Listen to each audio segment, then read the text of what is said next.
The Democrats have a new narrative, the left in general does. They are saving democracy from Donald Trump.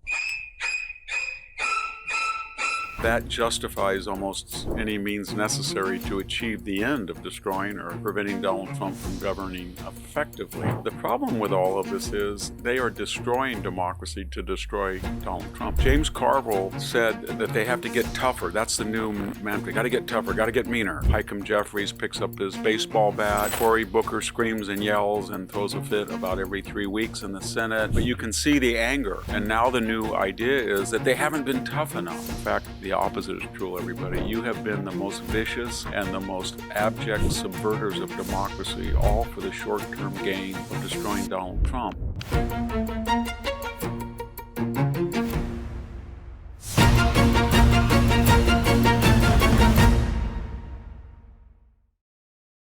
Hello, this is Victor Davis Hanson for the Daily Signal. The Democrats have a new narrative, the left in general does, that they are saving democracy from Donald Trump.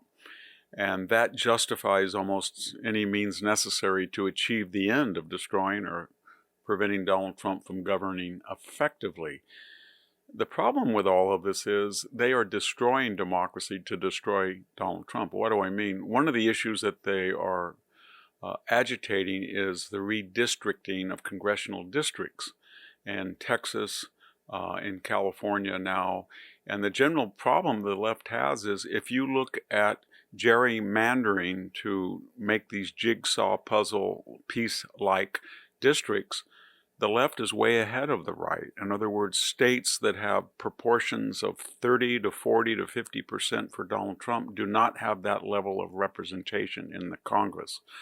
And there's been sophisticated studies of gerrymandering, and it boils down to the Republicans are short some 6 to 10 seats in the House based on the proportion of the national vote they have received. The Democrats know that, but they're angry about the Texas reapportionment and gerrymandering, and their attitude is, we've already gerrymandered our states to the maximum, don't dare try to emulate us.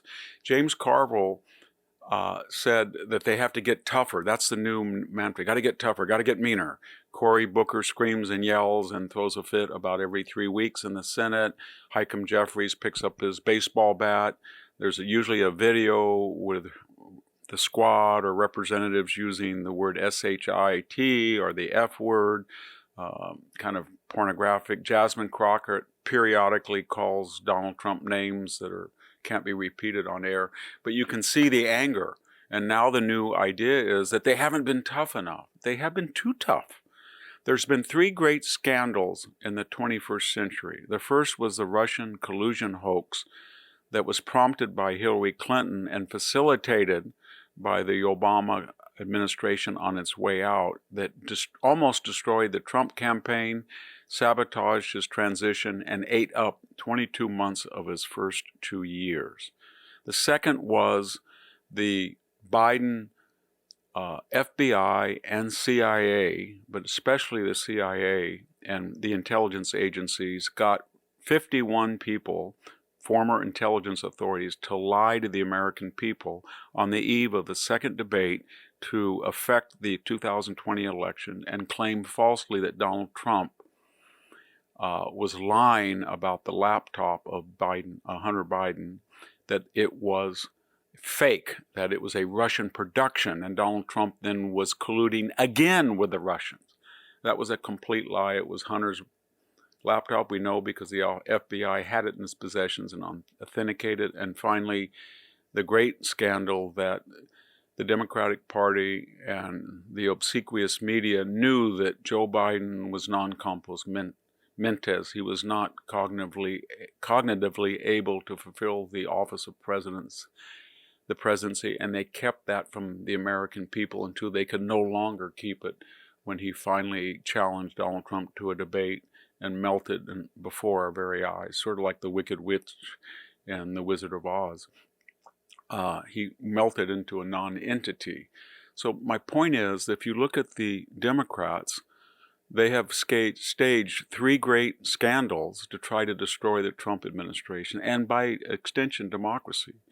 They impeached Donald Trump twice. No one's ever done that. They tried him as a private citizen. Nobody's ever done that. They raided his home in Mar-a-Lago. That is a terrible precedent for an ex-president. No one has ever done that. They tried to get him off the ballot in 25 states. No one had ever done that. There were 2 assassination attempts during the campaign. That had never happened before. They tried to debank him and make it impossible for Donald Trump to write a check, whether from Morgan Stanley or Bank of America or any bank.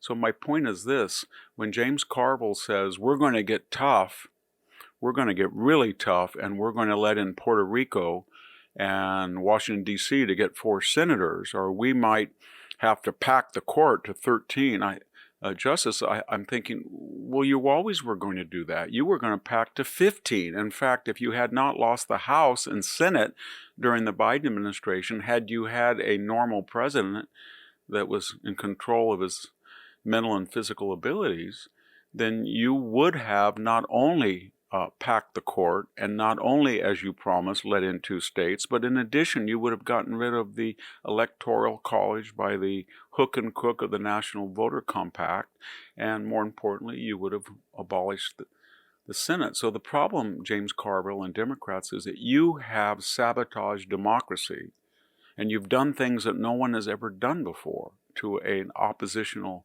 candidate, presidential transition, and president.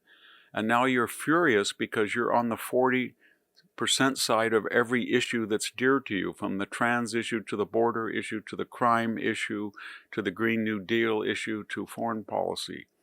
And you have no political power. You don't have the White House, you don't have the Congress, you don't have the Supreme Court. And your institutional power, the media, academia, the foundation, they are under assault. And so you're frustrated, and you've created this completely false narrative that you have to get tough, and you've been very Marcus of Queensberry rules-like. In fact, the opposite is true, everybody. You have been the most vicious and the most abject subverters of democracy, all for the short-term gain of destroying Donald Trump. And now that's boomeranging upon you, and you don't like to see it happen to you what you tried to do to Donald Trump.